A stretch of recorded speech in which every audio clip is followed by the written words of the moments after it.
Hello, നമസ്കാരം. എല്ലാവർക്കും സുഖമല്ലേ? മാഷ് പല സ്കൂളുകളിൽ ഇങ്ങനെ പലവിധ പരിപാടികളിൽ ക്ലാസ്സൊക്കെ എടുക്കാൻ പോകാറുണ്ട്. മോട്ടിവേഷൻ ക്ലാസ്സുകളും പ്രസംഗ പരിശീലനവും ഒക്കെ ആയിട്ട്.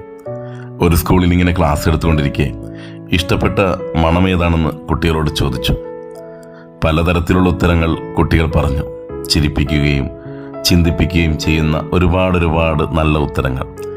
ചിലർ പറഞ്ഞു ബിരിയാണിയുടെ മണം ഇഷ്ടമാണ്, ചിലർക്ക് പലവിധത്തിലുള്ള പൂക്കളുടെ മണമാണ്, ചിലർക്ക് ചില പ്രത്യേക രീതിയിലുള്ള അത്തറിൻ്റെ മണമാണ്. അങ്ങനെ ഉത്തരങ്ങൾ ഒരുപാട് ഇങ്ങനെ വന്നുകൊണ്ടിരിക്കുകയാണ്. അതിനിടയിൽ ഒരു പെൺകുട്ടി എഴുന്നേറ്റ് നിന്ന് പറഞ്ഞ ഒരു ഉത്തരം ഏറെ ചിന്തിപ്പിക്കുകയും സന്തോഷിപ്പിക്കുകയും ചെയ്തു.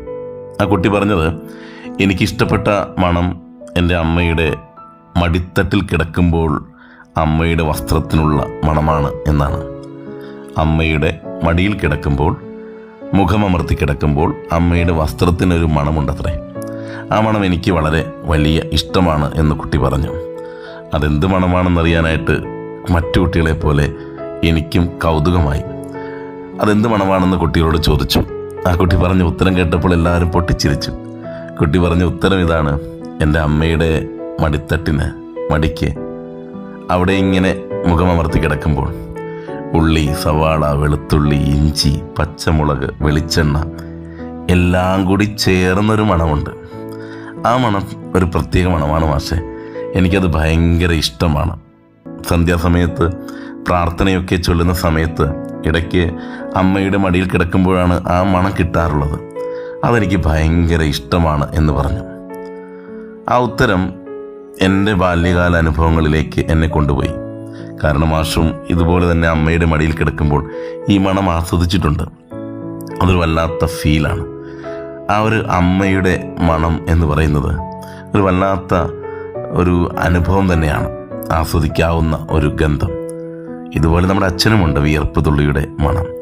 അച്ഛൻ്റെ വിയർപ്പിൻ്റെ നനവുള്ള നെഞ്ചിൽ ഇങ്ങനെ പതിഞ്ഞു കിടക്കുമ്പോൾ, ആ നെഞ്ചിലുള്ള രോമങ്ങളിൽ മുഖമമർത്തി കിടക്കുമ്പോൾ അച്ഛൻ്റെ നെഞ്ചിനും ഒരു മണമുണ്ട്.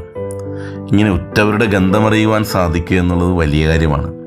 അങ്ങനെ അറിയാൻ നമുക്ക് സാധിച്ചിട്ടുണ്ടെങ്കിൽ നമ്മളേറെ ഇഷ്ടപ്പെടുന്ന ഒരു സാന്നിധ്യമായിട്ടും അവർ മാറും. അതുകൊണ്ട് എൻ്റെ പ്രിയപ്പെട്ട കൂട്ടുകാരെ, ആ ഒരു മണത്തെക്കുറിച്ചല്ല മാഷ് പറഞ്ഞത്. പകരം അവരുടെ സാന്നിധ്യം അതൊരു വലിയ കാര്യമാണ്. അവരോടൊപ്പമുള്ള നിമിഷങ്ങളിലായിരിക്കുമ്പോൾ അവരെ പരമാവധി സന്തോഷിപ്പിക്കുക, ഒരുപാട് നല്ല അനുഭവങ്ങൾ കൊടുക്കുക. ഒരുപക്ഷെ എല്ലാവരും നന്നായിട്ട് പഠിക്കാൻ കഴിവുള്ളവരാകണമെന്നില്ല. പക്ഷെ നമ്മെക്കുറിച്ച് മറ്റുള്ളവർക്ക് ഒരുപാട് പറയുവാനുണ്ടാകും. നന്നായിട്ട് പുഞ്ചിരിക്കും അവൻ, നന്നായിട്ട് പെരുമാറാൻ അറിയാം, നല്ല അച്ചടക്കമുള്ള കുട്ടിയാണ്, നല്ല ശീലങ്ങളുള്ള കുട്ടിയാണ്, നല്ല കുട്ടിയാണ്. അങ്ങനെ ഒരുപാട് രീതികളിൽ നമുക്ക് നമ്മുടെ മികവുകളെ പകർന്നു കൊടുക്കുവാനായിട്ട് സാധിക്കും, പ്രകടിപ്പിക്കുവാൻ സാധിക്കും. അതുപോലെ ആകട്ടെ, നമ്മുടെ ഉറ്റവരുടെ ഗന്ധം ചേർത്ത് പിടിക്കുവാൻ, നമുക്ക് വേണ്ടപ്പെട്ടവരെ ചേർത്ത് പിടിക്കുവാൻ നമുക്ക് സാധിക്കട്ടെ. അവരുടെ പുഞ്ചിരിയെ ഇഷ്ടപ്പെടുവാനും ആ പുഞ്ചിരിക്ക് വേണ്ടി നമുക്ക് ചെയ്യാൻ കഴിയുന്നതൊക്കെ ചെയ്യുവാനും നമുക്ക് സാധിക്കട്ടെ.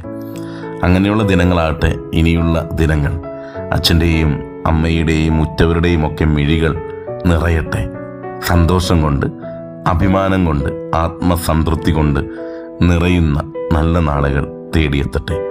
കണ്ണു മാത്രമല്ല, മനസ്സും നിറയട്ടെ.